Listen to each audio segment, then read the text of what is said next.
Hey y'all, I've got one more opportunity to shoot a video with these two speakers in the picture because this one's going to go away tomorrow. I'll get more to that maybe in a minute. But I wanted to do a Q&A video on the EV Everse 8 versus the Bose S1 Pro video that I put up the other day. A lot of you watched it. Thank you for watching. Good questions in that video. So we're going to go ahead and answer some of those questions. And then after we've done that, I don't really want to give a review of anything, but I want to go ahead and give you some feedback and some opinions and thoughts I have on these speakers for whatever it's worth to you. Whatever my word is worth, that's what it's worth to you. If it's worth nothing, that's fine. If it's worth something, that's fine. It doesn't matter. But yeah, I try not to do that a lot. I try just to do demos of products. But yeah, this time I think some opinions and some thoughts are warranted. So anyway, let's go ahead and get started. First question, and I got a list up here I'm reading. Why didn't you run the EV flat like you did the Bose system? That's a good question. Some people thought it was because I had a personal preference of doing like this giant mid-cut, and that's not the case. The reason I did it was because I think I mentioned in the video that it was my second attempt of shooting that section of the video. I shot it once. I had this speaker at -3 decibel volume and -3 decibel mid. The reason I did it was because I knew my camera mic was going to distort anything else. If it was turned up more, it was going to sound terrible. Nobody would be able to tell anything. It would just be noise in the recording, a property of the microphone and the camera, and I apologize for that. The Bose, however, I felt like I was able to run it at what I felt like was the peak volume. And of course it was flat because there's no EQ to adjust. I got distortion at -3 dB on the main and -3 dB on the mid, so I brought it down even more.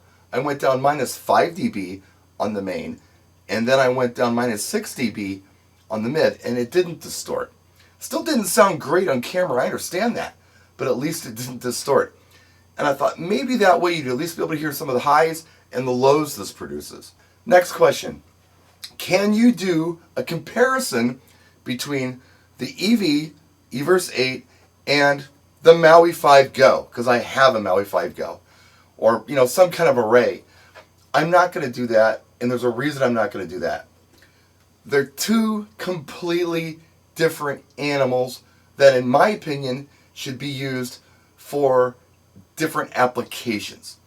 So, I want to talk about something like the Maui 5 Go for a minute, which, for those of you who don't know, it's a battery-powered array. It's a little 8-inch woofer, and it's got an array that sticks out of it. I've been using them for about 4 years now, and I really like them. I use them for wedding ceremonies and cocktails and things like that. But when it comes to arrays, and I'm talking about the compact arrays, stuff under, I don't know, like 127 decibels, that would be the Evolve 50, the Evolve 30M, LG Systems Maui 5 Go, a lot of that RCF stuff, like the Evox, and I think they have a J series. Several of them, the small ones. I'm not talking about the big ones, like the Maui 44G2. That's a huge system, or there's a big turbo sound system out there. Not those, but the small ones. Those are the ones I have experience with, and this is what I have personally discovered. If you are playing to an audience where your dance floor is right in front of you with those compact arrays, you get a hot spot right on that dance floor. Good, full, clean sound. Anywhere off of that dance floor, it's like a warm spot. It's not hot. You can hear it, but it's not competing with the frequency of vocals, which is what people are using to have conversations. They're talking to each other, and they're not competing with the sound, the warm sound of what that speaker produces. So that's how those arrays serve me well. A two-way top, which is what these are. You essentially have some kind of horn or a dome tweeter and a woofer. They act different. And the way they act different is they're longer throw. So instead of having the hot spot on the dance floor and more of a warm spot in the rest of the room, you may have more of a hot spot in the rest of the room because the horn throws further. I was talking to my friend Jay, and he was talking about a gig that he did recently, and it was a pool party. They had him on one side of the pool, and the audience was over here on the other side of the pool. And people from the audience kept asking him to turn his system up. He was using, I think, of all 50s. And he explains to them, hey, does it sound loud? They said, yes, it sounds very loud, but it's not very loud over there. It's like, well, this is as loud as it goes, but the way these speakers are designed, you're in the warm spot. You're not in the hot spot. The hot spot is probably the swimming pool that we're trying to project across. In that particular case, my friend Jay would have been better off with a two-way top cabinet because it would have thrown further. Again, this is my experience. Ben Stowe may watch this video and say, BSR is an idiot. That's not how it works. I'm telling you from my experience, that's how it works. He had another situation where he was set up very far away from the audience with arrays, and it was the same problem. It was just kind of warm where they were. It wasn't hot. They wanted a hot sound, but he was too far away. And I think this is why a lot of DJs get really upset when they have really bad placement in a room. If they've got tables between them and the dance floor, it just screws everything up. We put a lot of thought, some of us put a lot of thought into how our speakers work. And when you put us in a poor place in the corner, away from the dance floor, we got to throw sound really far, it's problematic. So, with that being said, that's why I'm not comparing them, because they're almost two different sets of tools. If I needed to throw sound hot, far, this would be a speaker that I would absolutely use. So when I'm doing something like a wedding ceremony, I don't really want an audience member to hear anything hot. I want everything to be warm. It's a great spread for warm. I mean, the dispersion is fantastic with an array, and that's why I like them. I don't need anybody in the audience to go, wow, that's really loud. It's just warm everywhere.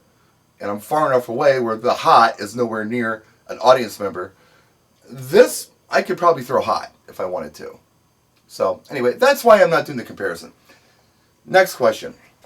Can you compare the EV Everse 8 to other battery-powered speakers like Mackie, Yorkville, JBL, QSE, etc.? I could, but I don't have access to those speakers. Remember, I am not a retailer. I don't sell speakers. I don't get product from every manufacturer to show you. Some I do, some I don't. In the case of the Bose, I don't know anyone at Bose. But a friend of mine reached out to me when I put up the video on this speaker. Here's his situation. So Alex, really cool guy, local guy. He does some pretty big time stuff. He's a very good DJ, very good video DJ, turntablist, everything else. Cool guy. He reached out and said, I've got a brand new set of Bose S1 Pros. How about you do a video comparison? Keep it for the weekend.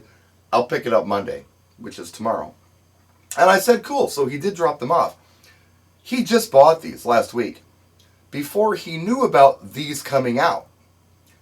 So he's ordered a brand new pair of Everse 8s in white.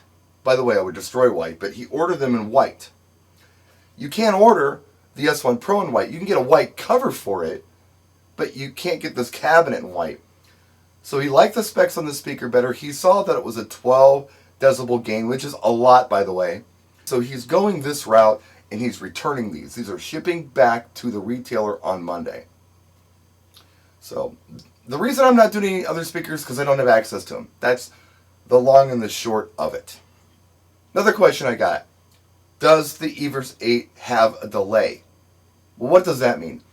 Let's say that you want to do a rear fill speaker where you have two speakers up front, your dance floor right here, but you feel like in the back of the room they need some sound. What some people do is a rear fill speaker. They'll run a cable all the way to the back of the room and they'll put a little speaker back there just so people back there can kind of hear things. The problem with that is you get an audio delay. Why? Well, sound travels at the speed of sound.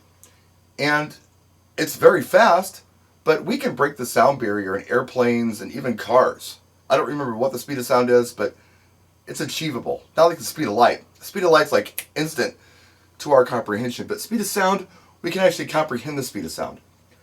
So you almost hear an echo at the back of the room. Believe it or not, people are hearing things several milliseconds faster in front of the speaker than they are in the back of the room. The people in the back of the room are hearing them several milliseconds later. So for that reason, you need a delay. And yes, this speaker has a delay. It's under the main menu and it's under the basic mixer function. And what you can do is you can put the speaker in the back of the room as a rear fill speaker. All you have to do is measure from your main speakers to your rear fill speaker. And in the delay menu, it allows you to tell the speaker how far away it is from the main. It compensates for the delay and there's no echo. Pretty cool stuff, but yes, it has the delay. Alright, so what's on my mind about these speakers? Talk about the Bose for a minute. This speaker, to me, especially compared to this speaker, feels like consumer audio. A nice consumer audio piece. Maybe something a family has they use by the pool. Or something that you hear in your doctor's office. It doesn't sound bad, but it doesn't sound like professional audio to me. It sounds like pretty nice consumer audio, which is what Bose does well. There's no MIDI cue. That's a drag. And 109 decibels with this speaker just isn't enough. There's like no low end to speak of. It's not a bad piece, but it definitely wouldn't be anything that I would recommend to a professional DJ. I know a lot of you use them, and I'm not trying to crap on you here. If you like them, that's great, but there are better choices. The thing with EV, all right, they do two things really well. The first thing EV does that I don't think any other speaker manufacturer, to my knowledge, does, is they listen to DJs. Most of the stuff, the LD Systems and LA5 Go, the CS1000, even, a lot of the really popular DJ speakers out there aren't really made for DJs. Most of the PA speakers that we use are made for bands, but DJs can use them, okay? The battery-powered stuff is not made for DJs. Most of the battery-powered stuff is made for, like, busking, like street performers or performers in the subway or something like that. DJs are kind of an afterthought when it comes to that kind of stuff. EV actually listens to DJs and puts some stuff in here that's helpful for DJs. And we can thank Mike Dassault for that. He goes up to bat for us, goes to Bosch, tells them, hey, DJs need this. I think if you have this, DJs will love it. And we do. So anybody who owns an Evolve system can tell you. It's the same thing with this stuff. There's stuff in here that actually is useful for DJs. That is DJ specific. But for the most part, they're still made for busking and street performers. So EV does that. The other thing EV does really well, they're really good at making a better mousetrap. So you can talk about speakers that came before this. A lot of battery powered speakers, like this one. Like the American Audio Apex 12 Go BT, which I actually think sounds better than this speaker. They're always getting better, but EV is really good at waiting and seeing what's going on and then saying, okay, I know how to improve this. Here's what we can do for you. And that's what I believe they did here. And for those of you trying to figure out which one do I buy, I was trying to be very non-biased in the video, and I appreciate your feedback for that. But if you want my opinion, look, this is retailing for, I guess, retailing everywhere I'm seeing online. It's $699 in the US. Okay? This Bose. This one is $749 everywhere I'm seeing. It's a $50 difference. For $50, you get a lot more speaker here. Like a lot more. You get the quick smart stuff. You get all the DSP. You get the 3-band EQs on every channel. You get the 7-band EQ on the main. You get the 12-volt DC out, which we haven't looked at yet, and maybe we will down the road.